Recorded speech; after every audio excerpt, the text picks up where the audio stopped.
تاریخ کے اوراق کا مطالعہ کیا جائے تو پتہ چلتا ہے کہ مملکت پاکستان کو سابق army chief general Agha Muhammad Yahya Khan کی شہوت پرستی کی بہت بھاری قیمت ادا کرنا پڑی۔ سانحہ مشرقی پاکستان کی تحقیقات کرنے والے حمود الرحمان کمیشن کی رپورٹ کے مطابق نور جہاں اور جنرل رانی سمیت یحییٰ خان کے کم از کم 500 خواتین کے ساتھ تعلقات تھے۔ شراب و شباب کے رسیا اس جرنیل کی وجہ سے نہ صرف فوج کا مورال ڈاؤن ہوا بلکہ سن 1971 میں آدھا ملک بھی گنوا دیا گیا۔ لیفٹیننٹ جنرل جہانداد خان کی کتاب پاکستان لیڈرشپ چیلنجز کے مطابق جب یحییٰ خان کو آرمی چیف بنانے کی تیاریاں ہو رہی تھیں تو نواب اخقال آباد ملک امیر محمد خان نے کہا کہ اگر ایوب خان نے بے لگام عیاشی کے دلدادہ یحییٰ خان کو کمانڈر ان چیف بنایا تو یہ اس کی زندگی کی سب سے بڑی حماقت ہوگی۔ یحییٰ خان کی تعیناتی سے چند ماہ قبل برطانوی ہائی کمیشن کے خفیہ مراسلے میں بتایا گیا کہ یحییٰ خان باصلاحیت مگر رنگین مزاج فوجی افسر ہے۔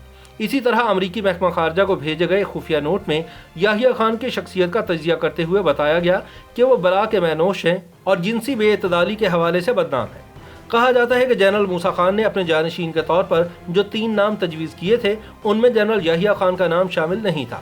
جنرل موسیٰ کے مطابق انہوں نے مشورہ دیا تھا کہ ذاتی خامیوں کے پیش نظر یحییٰ خان اس منصب کے لیے موزوں نہیں، مگر چونکہ ایوب خان فیصلہ کر چکے تھے اس لیے انہوں نے میجر جنرل الطاف قادر اور میجر جنرل بختیار رانا کو سپرسیڈ کرتے ہوئے جنرل محمد یحییٰ خان کو افواج پاکستان کا 5واں کمانڈر ان چیف مقرر کر دیا۔ سن 1969 میں جنرل ایوب خان کے استعفے کے بعد یحییٰ خان نے عہدہ صدارت بھی سنبھال لیا۔ یحییٰ خان کے دونوں عہدے سقوط ڈھاکہ کے بعد 20 ستمبر سن 1971 میں ختم ہوئے، جس کے بعد انہیں 7 برس تک نظر بند بھی رکھا گیا۔ سقوط ڈھاکہ کے دوران یحییٰ خان کی دفاعی اور انتظامی اور حکومتی امور کی ادائیگی میں مجرمانہ غفلت اور عیاشانہ طرز زندگی کا معاملہ شاید غیر مصدقہ باتوں تک ہی محدود رہتا اگر حمود الرحمان کمیشن رپورٹ لیک نہ ہوتی۔ حکومت پاکستان نے باضابطہ طور پر تو یہ رپورٹ جاری نہیں کی مگر منظر عام پر آنے والی جزوی رپورٹ میں بہت شرمناک انکشافات موجود ہیں۔ جنرل یحییٰ خان کے ADC ملٹری سیکرٹری اور دیگر حکام نے حمود الرحمان کمیشن کو جو شہادتیں ریکارڈ کروائیں اس کے مطابق جنرل یحییٰ خان کی داشتاؤں اور محبوباؤں کی فہرست بہت طویل ہے۔ ایوان صدر کے گیٹ پر انٹری ریکارڈ سے جو معلومات دستیاب ہوئیں اس کے مطابق یحییٰ خان کے پاس 500 سے زائد خواتین کا باقاعدگی سے آنا جانا تھا۔ اقلیم اختر یحییٰ خان کے حلقہ ارادت میں آئیں تو جنرل رانی کہلائیں۔ اسی طرح روایت ہے کہ اداکارہ ترانہ جنرل صاحب کے ساتھ شب بستری کے بعد قومی ترانہ قرار پائیں۔ اداکارہ نغمہ کو قومی نغمہ کا اعزاز حاصل ہوا۔ حمود الرحمان کمیشن رپورٹ کے مطابق مشرقی پاکستان کے IG پولیس کے میڈم نور جہاں اور بیگم جوناگڑھ سمیت کئی بڑے گھرانوں کی خواتین سے تعلقات تھے جو یحییٰ خان کے لیے صبح تک شمع محفل بن کر چراغاں کرتی۔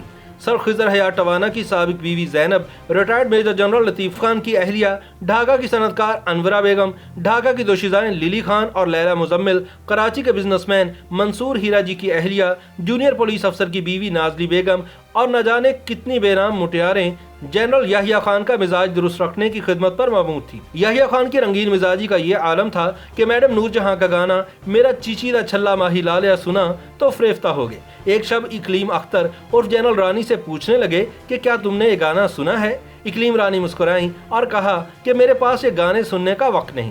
یحییٰ خان نے اسی وقت اپنے ملٹری سیکرٹری کو بلایا اور کہا کہ اس گانے کی کیسٹ خرید کر لاؤ۔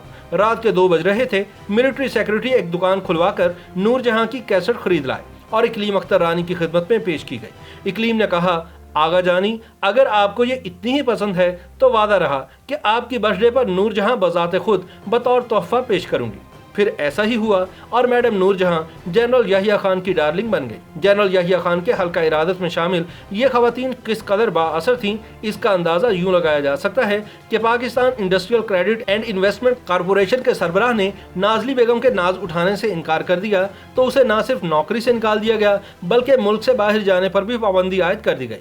بیگم شمیم KN حسین جو مشرقی پاکستان کے سابق چیف جسٹس کی بیٹی تھیں، ان کی نامعلوم خدمات کے عوض انہیں آسٹریا میں سفیر بنا کر بھیج دیا گیا جبکہ ان کے شوہر کو سوئٹزرلینڈ میں سفیر لگا دیا گیا۔ یہی نہیں بلکہ بیگم شمیم KN حسین کے 70 سالہ ضعیف والد کو نیشنل شپنگ کارپوریشن کا سربراہ بھی لگایا گیا۔ جمیل زبیری اپنی کتاب یاد خزانہ ریڈیو پاکستان میں 25 سال میں بیان کرتے ہیں کہ مشرقی پاکستان کی علیحدگی سے چند روز قبل میڈم نور جہاں ریڈیو پاکستان پہنچی اور گانے ریکارڈ کروانے کے بعد اسٹیشن ڈائریکٹر طاہر شاہ کے کمرے میں آدھم کی۔ میڈم نے کہا آغا جی سے بات کرواؤ۔